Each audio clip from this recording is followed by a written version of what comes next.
BJP नेता, actress, TikTok star Sonali Phogat की 22 अगस्त को मौत हो गई। आपको बता दें कि रिपोर्ट्स के मुताबिक सोनाली अपने कुछ स्टाफ के साथ गोवा गई हुई थी और वहीं 22 अगस्त को हार्ट अटैक से उनकी मौत हो गई। 23 अगस्त को सोनाली फोगाट की मौत की खबर मीडिया में आई। शुरुआत में डॉक्टर्स के द्वारा कहा गया कि सोनाली फोगाट का गोवा में दिल का दौरा पड़ने से निधन हो गया। सोनाली 42 साल की थी। पहले तो सोनाली की मौत की खबर को हार्ट अटैक ही बताया जा रहा था, लेकिन अब इस केस में एक नया मोड़ देखने को मिल रहा है। आइए जानते हैं इस पूरे केस के बारे में। नमस्कार, मेरा नाम है मेघना साक्षी और आप देख रहे हैं युग अभियान टाइम्स।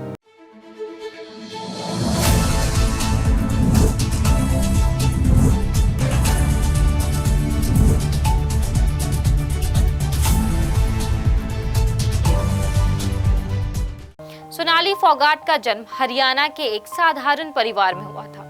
उन्होंने अपने करियर की शुरुआत दूरदर्शन में एक प्रोग्राम के एंकर के रूप में किया था और फिर उन्होंने जी टीवी की कुछ सीरियल्स की और फिर हरियाणवी और पंजाबी म्यूजिक एल्बम किए। उनको सबसे ज्यादा पहचान बिग बॉस और टिकटॉक से मिली। आपको बता दें कि 2016 में सोनाली फोगाट के पति की उनके ही फार्म हाउस में एक रहस्यमयी तरीके से मौत हो गई थी। उनकी एक बेटी भी है।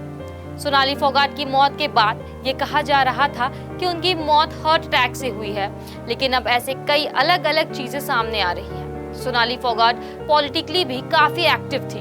उन्होंने 2008 में बीजेपी ज्वाइन किया था और हरियाणा की महिला मोर्चा उपाध्यक्ष भी रह चुकी थी और ऐसे ही उन्होंने राजनीति में अपनी अच्छी खासी पहचान बना ली थी। हालांकि 2019 में उन्होंने विधानसभा क्षेत्र से चुनाव लड़ा था और वो हार गई थी। बीते 20 अगस्त की बात है कि सोनाली फोगाट गुड़गांव में थी और उन्होंने अपने परिवार को फोन में बताया था कि अब वो काम के सिलसिले से कुछ दिनों के लिए चंडीगढ़ जा रही है। लेकिन फिर अचानक से उन्होंने अपने परिवार को बताया कि किसी जरूरी काम की वजह से उनको अचानक से गोवा जाना पड़ा।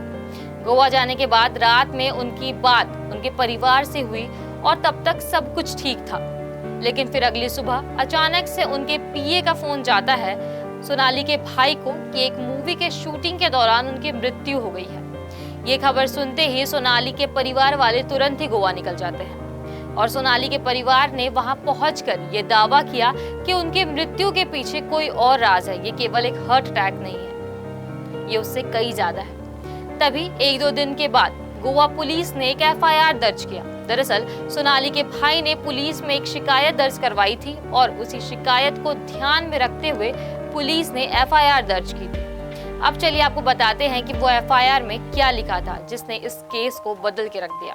मैं रिंकू ढाका हरियाणा का रहने वाला हूँ। मेरी बहन सोनाली फोगाट पिछले 15 सालों से फिल्मों में एक्ट्रेस के रूप में और राजनीति में बीजेपी के कार्यकर्ता के रूप में काम करती थी और 2019 में सोनाली फोगाट ने बीजेपी की तरफ से आजमपुर से विधानसभा चुनाव लड़ा था और इस चुनाव के दौरान मेरी बहन सोनाली फोगाट के पास एक कार्यकर्ता के रूप में सुधीर सांगवान, जो कि रोहतक निवासी है, वो आता है और मेरी बहन से मिलता है और कुछ दिनों बाद सुधीर मेरी बहन के साथ एक पीए के रूप में काम करने लगता है और फिर एक दिन सुधीर के बारे में मेरी बहन शिकायत करती है और कहती है कि मुझे खाने में कुछ मिलाकर दिया गया है, जिसके कारण मेरे शरीर में बेचैनी और घबराहट हो रही है और बताती है कि 2021 में मेरे घर सतनगर में जो चोरी हुई थी वो सुधीर ने अपने साथियों के साथ ही मिलकर की थी, जिसके बाद मैं कल हिसार आकर हिसार पुलिस को बताऊंगी और सुधीर को कड़ी से कड़ी सजा दिलवाऊंगी।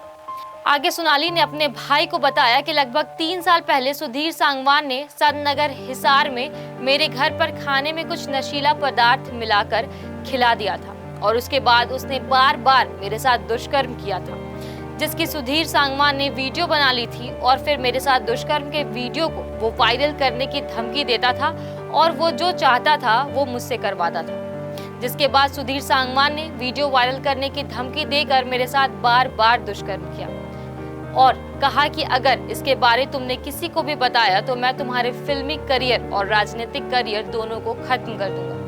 जिसके बाद उसने मुझ पर काफी ज्यादा दबाव बना दिया था कि मैंने अपने परिवार वालों से भी बात करना बंद कर दिया था। मेरे दोनों फोन, प्रॉपर्टी के कागजात, एटीएम कार्ड और घर की सारी चाबी अपने पास रखता था। इसके बाद सोनाली ने अपने भाई को बताया कि सुधीर सांगवान अपने दोस्त सुखविंदर के साथ मिलकर कुछ भी कर सकता है और फिर अचानक से फोन काट दिया और फिर उसी रात सोनाली का बात उसके माँ और उसकी बहन से होता है और उसने उसी रात माँ को बताया कि सुधीर ने मुझे आज खाना खिलाया, जिसके बाद मेरी बेचैनी और घबराहट बढ़ गई है और शरीर कमजोर पड़ गया है। और इतना बोलते ही फोन अचानक से कट गया। और फिर दिनांक 23 सुबह लगभग 8:30 बजे सुधीर का फोन मेरे बड़े भाई को आता है कि फिल्म के शूटिंग के दौरान सोनाली फोगाट की मौत हो गई है। सूचना पाते ही मैं और मेरा परिवार यहाँ से गोवा निकल जाते हैं और यहाँ जब अपने तरीके से पता किया तो मुझे पता चला कि यहाँ किसी फिल्म की शूटिंग तो चल ही नहीं रही थी और ना ही फिल्म शूटिंग का कोई भी प्रोग्राम था।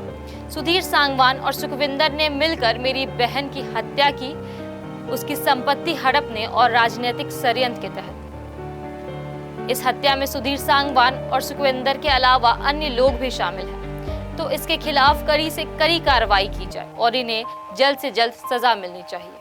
तो ये थी पूरी एफआईआर। और आपको ये बता दें कि ये बात सोनाली ने अपने भाई को 22 अगस्त की रात को बताया था। इस पूरे केस में अब ये बात सामने आ रहा है कि सुधीर ने सोनाली के भाई को कहा कि फिल्म के शूटिंग के दौरान उसकी मृत्यु हो गई, लेकिन जब वहाँ किसी फिल्म की शूटिंग थी ही नहीं तो शूटिंग के दौरान मृत्यु हुई कैसे? ये कुछ सवाल है जिसके जवाब का इंतजार सोनाली के परिवार को है। पूरे केस के बाद गोवा पुलिस के डीजीपी का कहना है कि हमने 302 के तहत मर्डर का केस दर्ज कर लिया है, लेकिन इससे ये साफ नहीं होता है कि गोवा पुलिस ने ये मान लिया है। गोवा पुलिस के डीजीपी का कहना है कि हमने ये 302 यानी हत्या के तहत मुकदमा इसलिए दर्ज किया ताकि उसके परिवार को ये यकीन हो कि इस केस में हमने कोई भी ढील नहीं बरती है। लेकिन अब पोस्टमार्टम रिपोर्ट के बाद पता चला है कि सोनाली फोगाट के शरीर में चोट के निशान मिले हैं। जी हाँ, उनके शरीर में चोट के साथ साथ काफी पंच के निशान भी मिले हैं। अभी भी सोनाली के साथ क्या हुआ था, उनकी मृत्यु हार्ट अटैक से हुई थी या उनकी हत्या की गई थी, ये बात अभी तक साफ नहीं हुआ है। सोनाली के परिवार को इंसाफ का इंतजार है। आज की रिपोर्ट में बस इतना ही। धन्यवाद।